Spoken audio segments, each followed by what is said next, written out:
Coach, did you know before yesterday that the Bucs had never scored 55 points? No, and it's a hard thing to do in the NFL. There are a lot of teams that haven't scored 55, I think.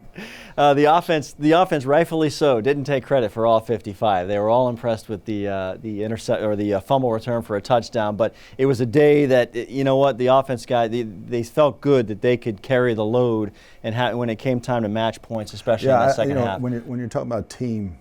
Defense creating turnovers and offense turning them into touchdowns. We had 4 of those, and our defense scores. That's a great recipe for success. Chris Godwin's day, was that the result of Mike Evans's matchups to being double teamed, and then eventually when the tight ends start getting involved, we're talking about, well, now who do you match up with? Yeah, when you want to double Mike, then you're opening up the middle of the field or the outside on the opposite side, and you can't say enough about Chris's blocking, and we ran the ball extremely well, and he was the point of attack, which allows him to get open down the middle and play action passes. And when you're willing to block for me, I'm getting you the ball. Now, I don't know the number. You might. I'm not sure how many yards Ronald Jones lost because of penalties yesterday. Right at that was a frustrating aspect. What was it? Yeah, the one call I thought was just ridiculous. And the other, we had a little bit of cloth, not much. There were a lot worse holes in the game, not called. Yeah, it was a shame because he had a 150-yard day. That said, when you see, the penalties aside, when you see plays executed in that fashion, is your faith in the run game right where it needs to be? Oh, yeah. I love both our backs. Peyton has, he sets the tone, and Rojo comes in, and whoever's got the hot hand goes on from there. Defense, I kind of work backwards because the last play was a result of just sticking with it. And these guys knew the game was in their hands. To get that finish after the second half when Goff, started to feel it a little bit, and this turned into the kind of game where, well, whoever has his ball might win the game. Oh, there's no doubt. Shaq had another big, he had the trifecta: interception, caused fumble, sack.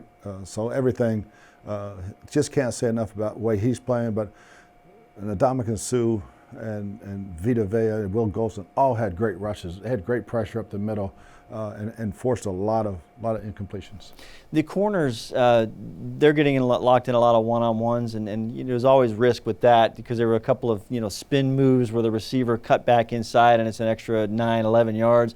Were you happy with the tackling and the positioning of the defensive backs? Oh, the defensive backs were fine. Our linebackers were given a little too much cushion at times and breaking up on Gurley. Cooper Kupp, he's a handful, and when you're going full speed, you go for a breakup and you miss it. Some of those can happen, but Ndamukong Suh had a great effort play to stop a touchdown one time, hustling out there, and I think all 11 guys running to the ball, good things will happen. Now you get Ryan Smith back. When you see a guy come off a suspension or 4 games not with the team, do you have to evaluate fitness-wise, or do you throw him back in? How do you? He's one of those guys that's a physical fitness nut, and I was shocked at the suspension as he was. So, no, he'll help our special teams. He's a great gunner. He's a great vice. He'll add speed to our special teams that we need. 1 week ago, the building had a certain feel to it. Let one get away, 1 and 2.